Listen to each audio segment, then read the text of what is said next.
C'est une bombe qui vient d'être balancée hier par le quotidien français Le Parisien. Et l'affaire MLDZ risque de devenir dans les jours à venir un véritable scandale d'État. Dans son affaire de kidnapping, le kidnapping de MLDZ, une grande enquête policière, finalement ce n'est plus la police française, la police judiciaire classique, c'est une unité spéciale de la lutte contre le terrorisme, en plus de la Direction Générale de la Sécurité Intérieure, des services secrets français. Les enquêteurs en charge de l'affaire d'MLDZ ont pu placer en garde à vue 4 personnes. 4 personnes impliquées dans une opération d'assassinat qui aurait été commanditée. On soupçonne, selon Le Parisien, un diplomate algérien. Ce que Le Parisien a dit, pour être très précis, un projet d'assassinat potentiellement commandité par le régime du président Abdelmadjid Tebboune vient d'être mis au jour au terme de plusieurs mois d'investigation sensible. Au moins 4 suspects ont été placés en garde à vue, enlèvement et séquestration, association de malfaiteurs, espionnage, intelligence avec une puissance étrangère en vue de susciter des actions hostiles. Les services de sécurité français ont des éléments extrêmement concrets, extrêmement précis, qui affirment que la bande qui est derrière le kidnapping, la tentative de kidnapping d'MLDZ en avril 2024, a eu des contacts avec une partie du régime algérien. C'est une bombe qui vient d'être balancée hier par le quotidien français Le Parisien. Une bombe qui a circulé partout depuis 24 heures. Et l'affaire MLDZ risque de devenir dans les jours à venir un véritable scandale d'État. On n'a pas tous les détails sur ce scandale, on n'a pas tous les détails sur cette affaire, mais déjà les premiers éléments qui ont été révélés annoncent d'ores et déjà une suite ou des suites, ou la suite des événements qui nous attendent dans les prochains mois risque de nous révéler les contours d'un véritable scandale d'État. Pourquoi? Qu'est-ce qui s'est passé? MLDZ, dans son affaire de kidnapping, le kidnapping de MLDZ, qui est resté une affaire mystérieuse, une affaire extrêmement sombre depuis fin avril 2024. Personne n'a cru à cette affaire, pour être tout à fait sincère. Moi-même, personnellement, j'avais émis des doutes. C'est pas possible qu'il y ait déjà des gens qui se sont fait passer pour des policiers, ils ont kidnappé MLDZ, ou MLDZ n'a jamais voulu s'exprimer sur cette affaire. Parce qu'il y avait une instruction, et cette instruction judiciaire et une grande enquête policière, finalement ce n'est plus la police française, la police judiciaire classique, c'est une unité spéciale de la lutte contre le terrorisme, on appelle ça la section antiterroriste de la brigade criminelle de Paris, en plus de la Direction Générale de la Sécurité Intérieure, des services secrets français. Ce sont ces une unité des services secrets français, de la DGSI, service de renseignement intérieur, et ce qu'on appelle la SAT plus exactement, la section antiterroriste de la brigade criminelle de Paris, qui ont pris en charge ce dossier. Et pendant une année, on est en avril 2025, pendant presque une année, on n'a plus aucune information, on n'a jamais eu d'informations sur cette affaire. On pensait que ça s'est banalisé, on pensait que c'est une affaire d'agression entre voyous, quelque chose, une affaire privée, jusqu'à ce que, hier, Le Parisien, le 9 avril 2024, sorte une bombe et révèle que les enquêteurs en charge de l'affaire d'MLDZ, donc qui relève de la DGSI française, service secret français, et de la brigade antiterroriste et de la section antiterroriste de la brigade criminelle de Paris, qui est la brigade de police judiciaire parmi les plus puissantes, les plus outillées, les plus sophistiquées et les plus redoutables de la police judiciaire française, ont pu placer en garde à vue 4 personnes. 4 personnes impliquées dans une opération d'assassinat qui aurait été commanditée. Donc on soupçonne, selon Le Parisien, un diplomate algérien. Voilà, je répète ce que Le Parisien a dit, pour être très précis, un projet d'assassinat potentiellement commandité par le régime du président Abdelmadjid Tebboune et visant un influenceur algérien, vient d'être mis au jour au terme de plusieurs mois d'investigation sensible menée par les enquêteurs de la section antiterroriste et de la brigade criminelle de Paris. Au moins 4 suspects ont été placés en garde à vue mardi 8 avril dans le cadre de cette enquête. Celle-ci a été ouverte par la justice pour de multiples infractions, des qualifications criminelles, enlèvement et séquestration, association de malfaiteurs, espionnage, intelligence avec une puissance étrangère en vue de susciter des actions hostiles. Alors moi, à la suite, je connais la journaliste qui a écrit cet article, je la connais très très bien. C'est une consoeur, une collègue française, avec laquelle j'ai l'habitude d'échanger sur les sujets de l'Algérie, etc. Je me suis entretenu avec elle hier pour essayer de comprendre les tenants et les aboutissants de son article, pour échanger nos informations. À partir du moment où la justice française a retenu le chef d'inculpation d'intelligence avec une puissance étrangère en vue de susciter des actions hostiles, c'est que les autorités judiciaires françaises et les services de sécurité français ont des éléments extrêmement concrets, extrêmement précis, qui affirment que la bande qui est derrière le kidnapping, la tentative de kidnapping d'MRDZ en avril 2024, a eu des contacts avec une partie du régime algérien. La justice française ne peut pas retenir un chef d'inculpation s'il n'y a pas des éléments matériels. Ils auraient pu se contenter de dire enlèvement et séquestration, association de malfaiteurs, espionnage. Non, ils ont rajouté intelligence avec une puissance. D'ailleurs, quand on parle d'espionnage, qui espionne? Ce sont des autorités étrangères, c'est une puissance étrangère. C'est des parties étrangères à la France qui ont espionné en France. Intelligence avec une puissance étrangère en vue de susciter des actions hostiles. C'est qu'il y a eu donc une complicité, une mise en contact entre ces kidnappeurs et les qui sont à l'origine, qui ont voulu kidnapper et enlever MRDZ, et une puissance étrangère qui est visiblement l'Algérie. Maintenant, des explications s'imposent. Pour le moment, l'enquête suit son cours. La justice française ne s'est pas exprimée.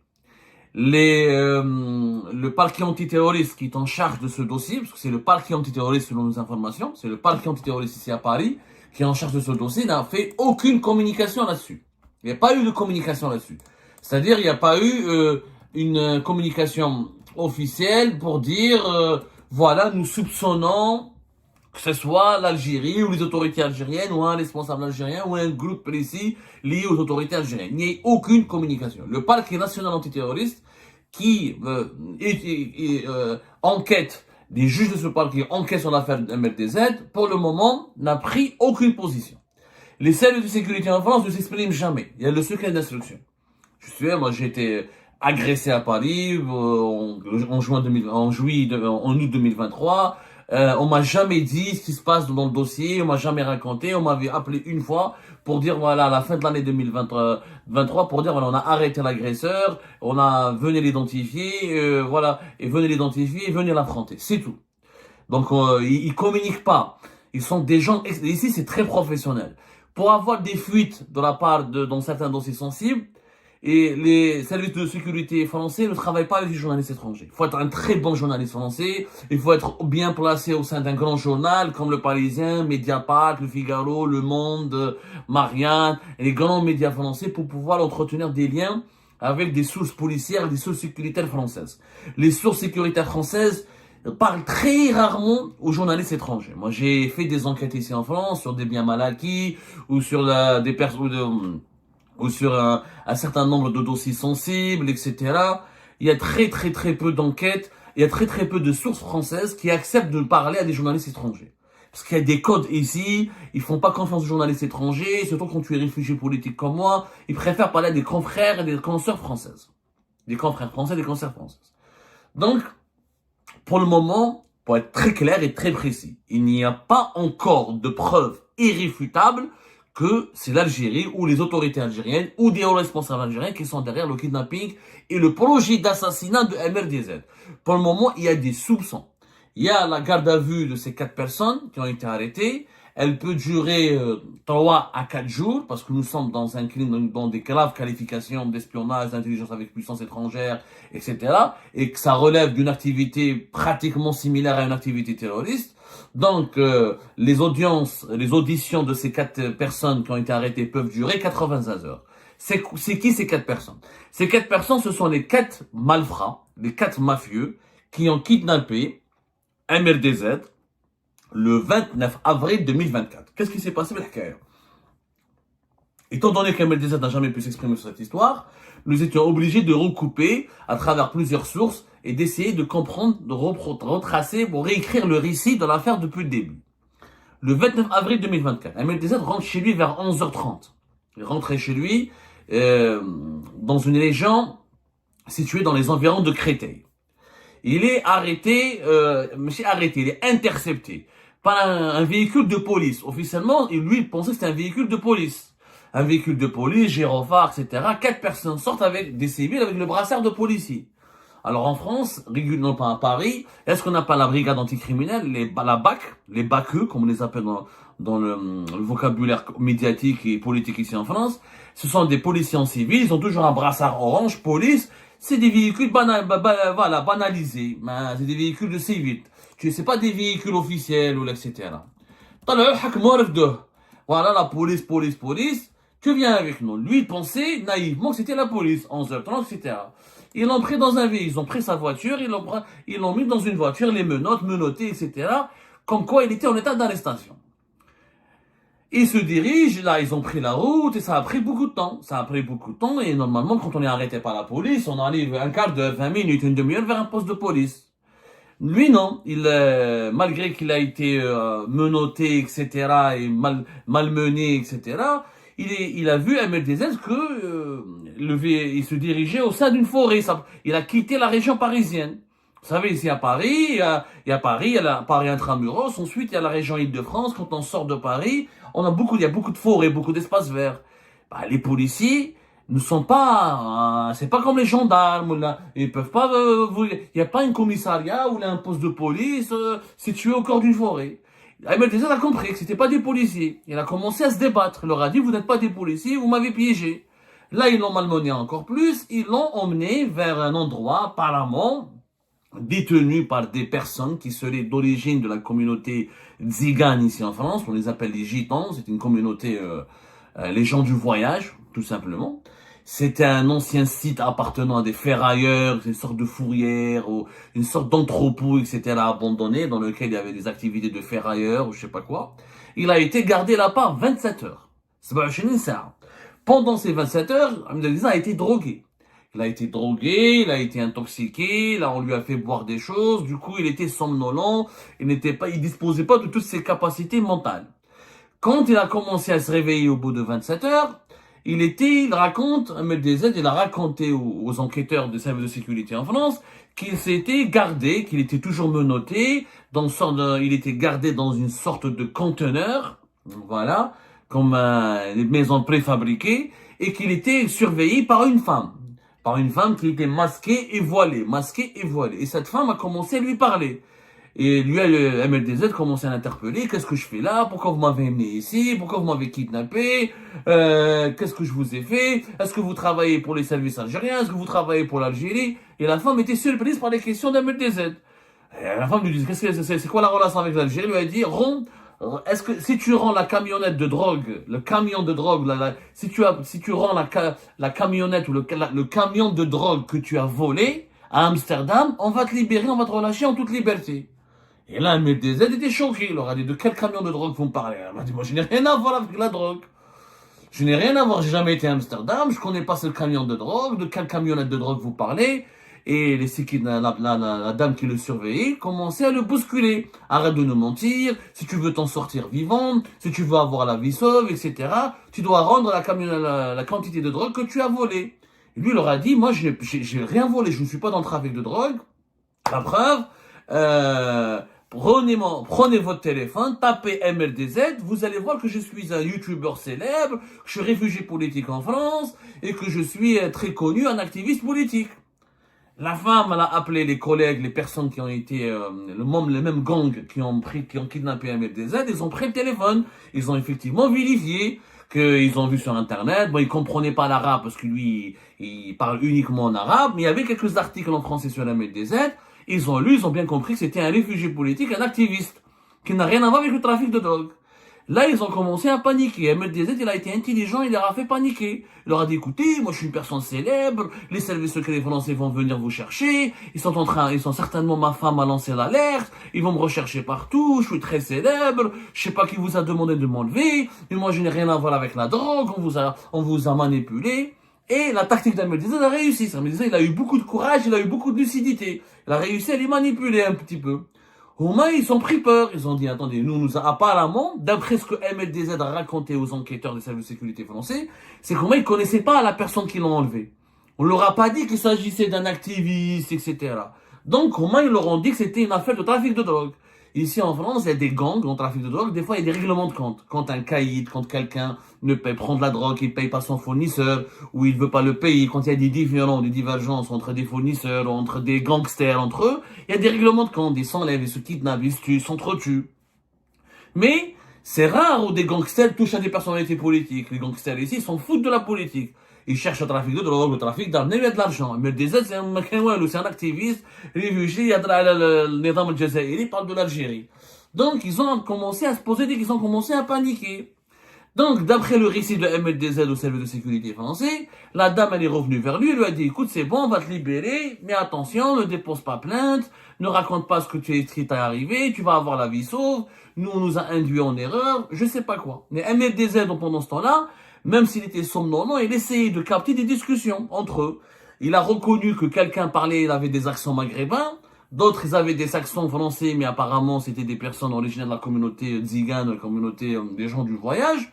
Donc, il a compris, d'après d'après les indications qu'il avait interprétées, il avait compris que les personnes, ce gang qu'il a kidnappé, n'avaient pas toute la vérité sur l'identité d'MLTZ et n'avaient pas compris la mission. C'était pas la mission la mission qui leur a été attribuée, n'a plus rien à voir avec ce que eux pensaient au départ. Eux pensaient au départ, c'était un règlement de compte contre pour le trafic de drogue.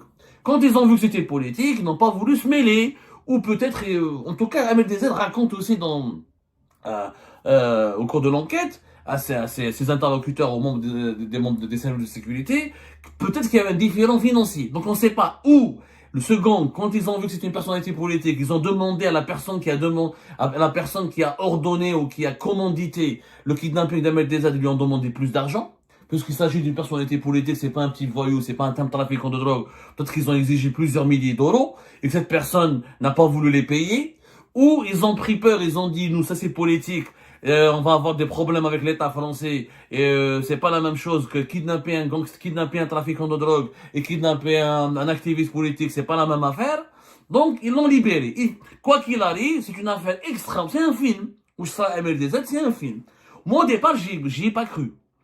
Mais quand j'ai parlé avec mes collègues du Parisien, et quand bien avant l'article du Parisien, j'avais pas fait mon enquête et j'avais essayé de comprendre les sources les plus proches de ce dossier et les plus proches d'MLDZ pour comprendre ce qui s'est passé, les détails troublants, là, j'ai commencé à me poser des questions. Moi, à partir de quel moment j'ai commencé à me poser des questions? C'est que les personnes dont vous allez voir, ils ont pris MLDZ, ils l'ont relâché à Ponto Combo. À Ponto-Combo, etc. Ponto-Combo, c'est dans la région, c'est dans le département de la Seine-et-Marne. C'est loin de Paris, c'est pratiquement loin de Paris. C'est une région, il y a beaucoup de forêts, beaucoup d'espace. Ils l'ont lâché en plein forêt, ils l'ont relâché en plein forêt. Après 27 heures de séquestration. Ils l'ont séquestré, ils l'ont relâché. Quand ils l'ont relâché, lui, il était à bord il y avait deux voitures. Ils lui ils lui ont mis un masque, ils l'ont menotté. Ensuite, quand ils l'ont relâché, ils l'ont démenotté, etc. Ils l'ont jeté en plein forêt à 3 heures du matin. Entre 3 heures et 4 heures du matin. C'est que la police, les services de sécurité français, les enquêteurs de la DGSI française et les enquêteurs de l'unité de la cellule antiterroriste de la brigade criminelle de Paris, ils ont trouvé la voiture de MLDZ qui était totalement calcinée, ils l'ont brûlée. Donc là, c'est un élément matériel qui prouve que MLDZ n'a pas menti, puisque sa voiture a été retrouvée et totalement calcinée. Donc ce sont les personnes qui l'ont kidnappé qui ont effacé toutes les traces. Les analyses qui ont été effectuées, les analyses du médecin légiste qui ont été effectuées sur MLDZ, ils ont permis d'identifier effectivement plus des doses élevées de drogue, qu'il a été réellement drogué. On a voulu vraiment le droguer pour qu'il soit pas conscient, pour qu'il ne soit pas éveillé, pour qu'il ne soit pas lucide. Donc là, c'est deuxième élément matériel. Et troisième élément matériel, c'est que les 4 personnes qui l'ont kidnappé ont été finalement identifiées et arrêtées par les services secrets français. حكموهم جابوهم. كيفاش حكموهم؟ Donc là, je suis pas dans le dossier. Mais en tout cas, eux, ils sont en France. Les services secrets et la police, il y a des services secrets, la DGSI française, elle est extrêmement forte. Ils ont des moyens technologiques extrêmement avancés et le territoire français est plein de caméras, depuis les milieux des mafieux, des trafics, ils sont très connus, tout le monde est fiché. Donc certainement, ils les ont identifiés au bout d'une année, ils ont attendu de recueillir toutes les preuves matérielles possibles et avérées et irréfutables pour procéder à leur arrestation. Et les ont arrêtés. et les ont placés en garde à vue. Le problème, c'est que le scandale, donc on aurait pu s'arrêter là, on aurait pu dire oui, c'est une affaire de mafia, quelqu'un, un privé, peut-être a payé pour se venger contre un maître des aides, ou peut-être qu'un maître des aides il a eu un différend, ou un conflit personnel avec un mafieux. Le problème, c'est que ces 4 personnes, les services secrets français auraient, je parle au conditionnel parce que j'ai pas vu les preuves, auraient, sinon la justice française n'aurait pas retenu le chef d'inculpation, encore une fois, d'espionnage et d'intelligence avec une puissance étrangère en vue de susciter des actions hostiles, aurait eu des contacts avec un fonctionnaire du consulat d'Algérie à Créteil. Le consulat d'Algérie à Créteil, c'est le même consulat, c'est un responsable, c'est un diplomate qui avait le rang de diplomate, mais c'était pas un diplomate, c'était un officier des services secrets algérien. C'est lui qui est, il y a un diplomate, c'est le même diplomate. Je dis bien le même diplomate qui est soupçonné dans l'affaire, qui est accusé, même pas soupçonné, parce qu'on a vraiment accusé des éléments matériels. Dans l'affaire de l'espionnage de Bercy. Rappelez-vous, à la fin de l'année, le 12 mars 2025, on avait révélé l'arrestation par la DGSI française, les services secrets français, le renseignement intérieur français, ont procédé à l'arrestation d'un fonctionnaire franco-algérien qui travaillait au ministère de l'économie et des finances. On appelle Bercy. Bercy parce qu'il est situé dans une zone de Paris qu'on appelle Bercy. C'est un grand ministère. Le siège, c'est un immense, on dirait un bateau tout à côté de la Seine. C'est pas très loin de la gare de Lyon. Pour vous permettre, pour vulgariser un peu l'information, pour que vous puissiez comprendre pourquoi on parle de Bercy.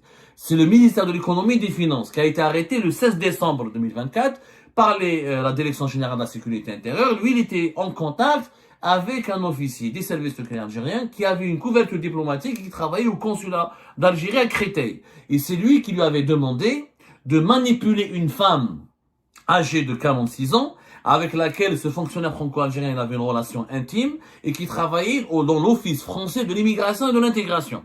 Cette femme, c'est elle qui a volé, elle a détourné, elle a accédé à une base de données interne de l'OFI pour donner des informations personnelles sur une trentaine de personnalités algériennes, dont des réfugiés politiques, dont M. Ahmed Je Dezel. vous remercie, comme d'habitude, pour avoir suivi la vidéo jusqu'à la fin. N'oubliez pas de nous laisser vos commentaires, vos réactions autour du sujet et de vous abonner à la chaîne si vous n'êtes pas encore abonné. Je tiens à vous remercier aussi pour votre soutien à notre chaîne, pour vos encouragements, pour vos commentaires aussi nombreux et diversifiés.